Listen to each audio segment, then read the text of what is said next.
Hello, ladies and gentlemen. My name is Lenville, and we're back with another episode of Sakura Shrine Girls.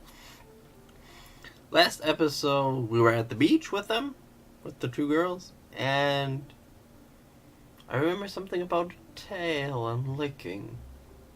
It's a bit fuzzy then. Anyway, let's get moving on. I'm sure you will work it out when you get there. The point is that if you feel like you're falling in love, you don't have to feel guilty about it. Just get those cat girls, man. Get those cat girls. Such relationships aren't uncommon between priests and guardian spirits. When spirits are bound to this plane, they're more or less human. So there's nothing wrong with it, okay? So get it on, Toru. I trust you as your grandpa. Just remember to be careful with it, like you would with any relationship. Wait, does that mean that Grandpa had a relationship like that? He seems to know about it all too well. If that's the case, then did he meet Grandma before or after his guardian spirits returned to the plane? Or was the mother a guardian spirit? If he did have that kind of relationship with them, I wonder what Grandma would have thought if she found out about it. But I shouldn't ask him about it. It would really be rude of me to pry. Yeah, alright, Grandpa. I'll keep it in mind. He grins at me. Good. That's all you need to do, Toru. Now that we're having pork tonight, let's get food! Sounds great. I reckon I could go for an extra serving this evening. Don't worry, there'll be plenty to go around. A thought occurs to me. How long until dinner? About an hour. Need to go do something? Yeah. I'll be back soon, Grandpa. No problem. There's always a strange feeling in the air when I approach the two gates. This is supposedly a gate between this world and the beyond. Yeah, it is.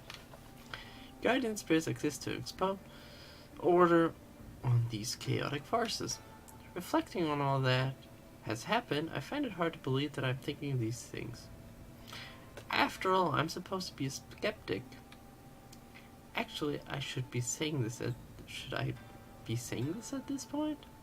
Pretty much all of the things I have listed are blatant evidence that was completely wrong. I felt, seen, and heard spirits all around me. I guess it's time to stop reflecting on being a cynic. Instead, I should just admit what I really was. Wrong. I fucking hate myself because I failed. Anyway, I need to speak with someone. Naoko should be here. Grandpa said they're doing better than they were. But I'm not happy about what happened on the rooftop. I don't remember anything. I just saw two cute girls having fun. Naoko? Are you here? Where are you? It's fairly quiet in here. Perhaps she's in one of the spare rooms. I hear a door sliding open and someone walking towards the main shrine room.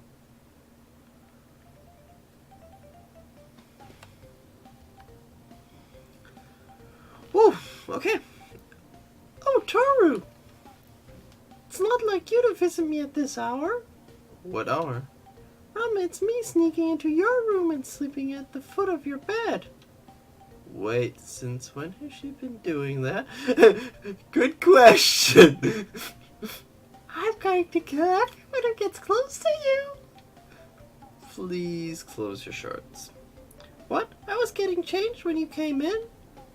It would be rude of me not to answer my priest right away. Yeah. Just above the outline of her shorts, I can see her panties. Black with cute little pink bow. What little tiny shorts cover even more exposed than before. My imagination is running wild as I think about what I might see if a centimeter more was exposed. Once again, I find my mouth drying up. Surprisingly, Did you want something, Toru?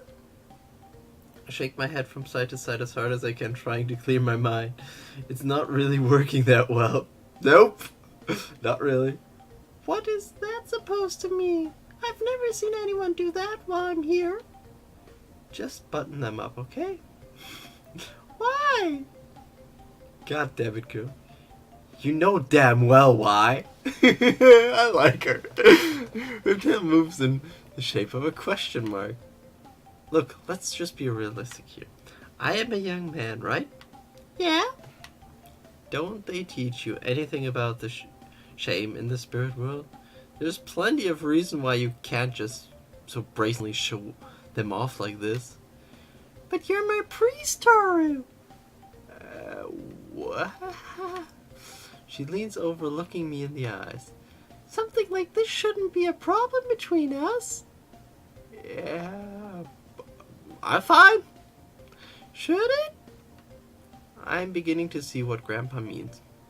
Priests having intimate relationships with spirits. If all of them are like Nayoko does with their priests, then of course that sort of thing is bound to happen. Yeah, kinda. Aw, don't you like looking at it? I do, but yeah, we wanted to. Nayoko pouts. You're always acting like such a prude, Toru. Even though you got such a great view of my skirt today. That's what I'm here to talk to you about. Can you please just put on something and let me talk about it? Not until you say I look cute. So, she has Yandere tendencies with sleeping in front of, at the foot of his bed. We don't know when. And secondly, now she's blackmailing him with his reason fighting against other things. Well, you do look cute.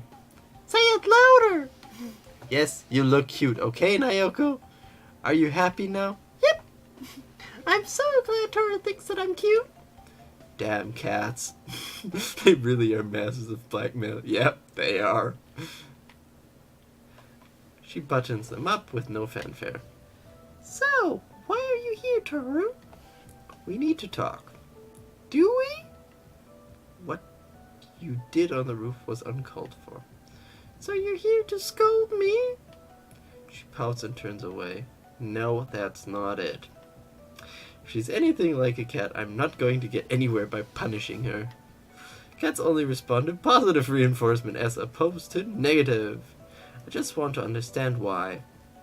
What else is there to be said? We just don't get along. We never have. Ever since we first appeared in the Beyond, we didn't like each other. She's a stuck-up snob, and I can't stand people like that, no matter who they are. Michael lets out a heavy sigh. I know that you want us to get along, but I don't think we can. We're just too different.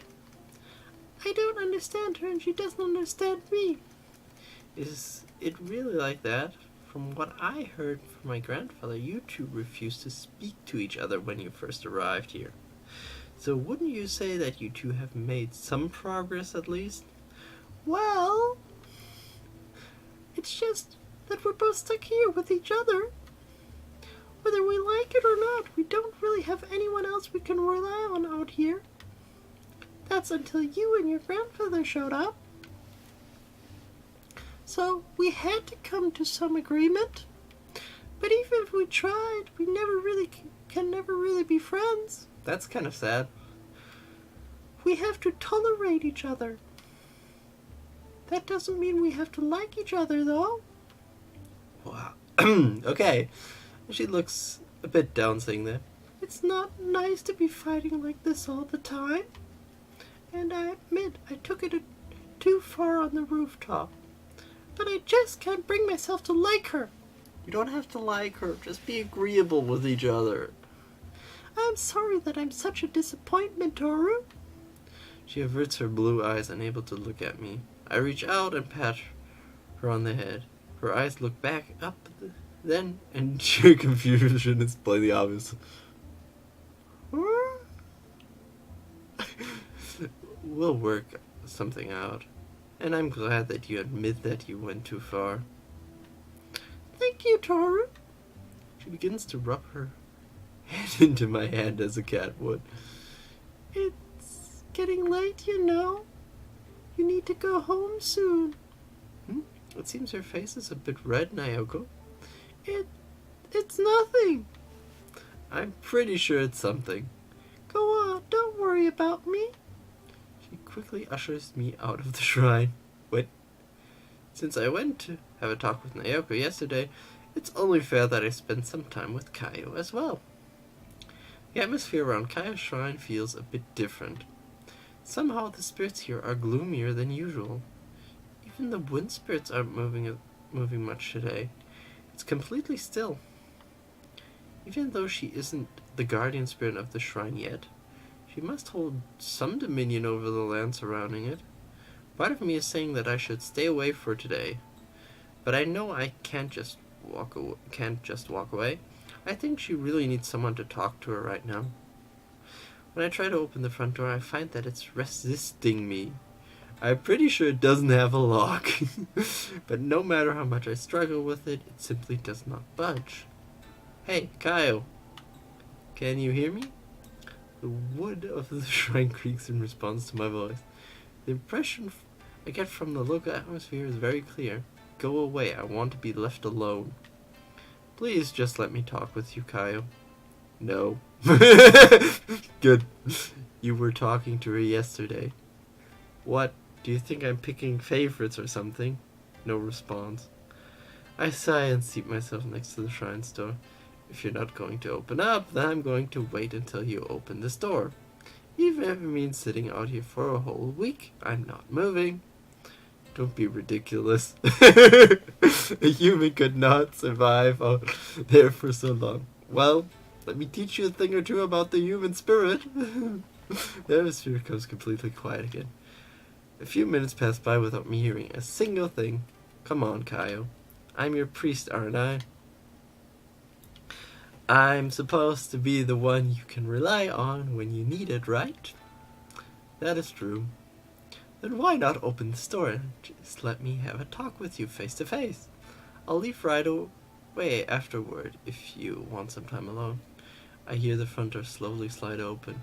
I don't think it should be possible to describe the sound of this, but it sounded reluctant. That's a great description for it. Reluctant. I find Kaio waiting for me, seated in a lazy, informal manner. So, what do you need to say? She really must be in a bad mood. There was no formal greeting or anything. I take a seat before her, feeling her sharp eyes practically piercing through me. I talked with Naoko. She said she took things too far, to say the least. She made me look completely undignified in front of you. I hate her, that little bitch. I cannot stand it when people walk over my dignity that way. This is the first time I've heard her raise her voice like this. She has been doing this to me for years. She says that I'm a snob, but she's a spoiled brat. I am honestly tired of all this, and yet I'm stuck with her because I'm duty-bound to remain here. She lets out an angry howl. I have done all the correct things in my life, and yet people like her think that they can just mock my effort, make it look meaningless. Kaio just looks at the ground. She just doesn't understand. No, she doesn't. You're two opposites. If you're together, you're one. Coin, I would say. She's someone who has had everything handed to her. She wouldn't understand what it meant to work for everything. It's also this talent thing, kind of, in a way. Or take anything seriously. Takes in a deep breath. She's trembling a fair bit now. I'm sorry. That was very unsightly of me. No, I understand your feelings. You want to be recognized, don't you? That is why you are here. Yes. To be chosen to ascend is a great honor which only a select few of our house get to enjoy, and I have worked every day of my existence towards this. Kaya grows quiet. I noted that the atmosphere was completely different around your shrine when I approached. The land reflects what you're feeling, doesn't it? You would be correct. And that is part of the selection process for guardian spirits.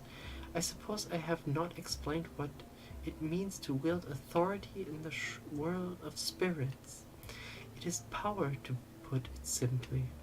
Power manifested into reality. So authority in your world means controlling the land and ruling its spirits.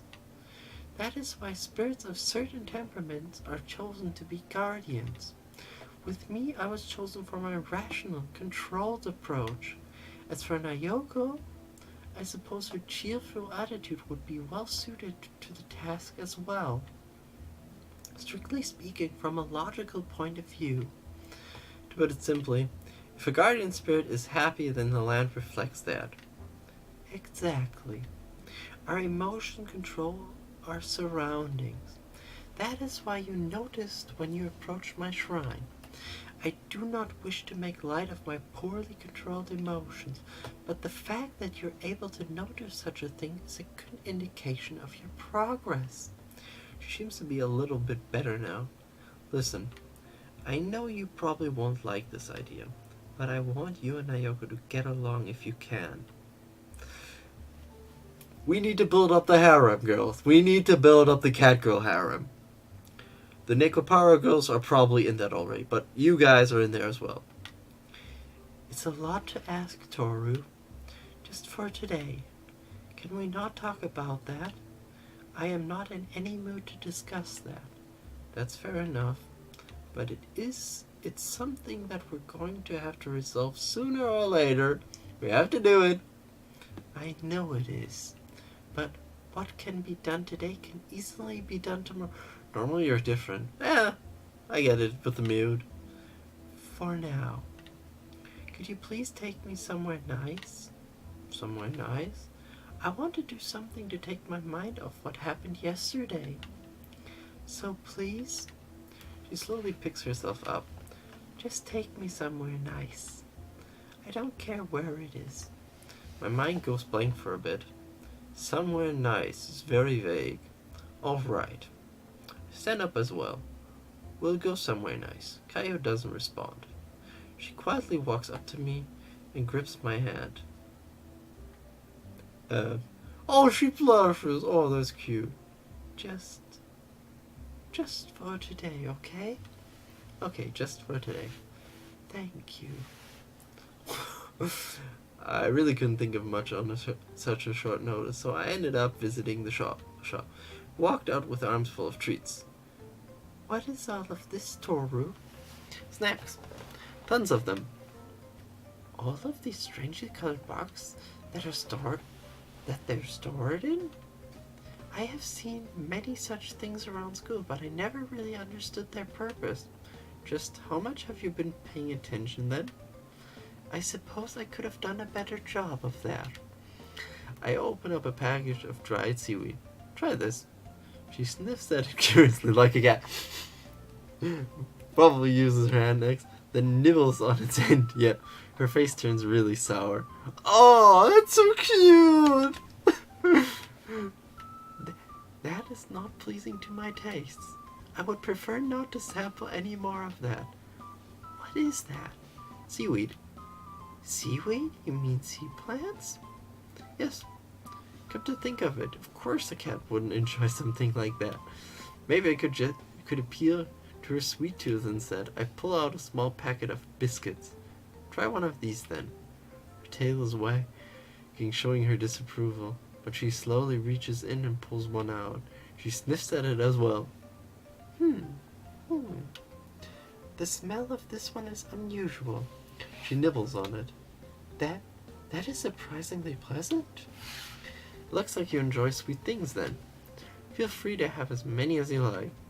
Please do not let me be so unrestrained right now.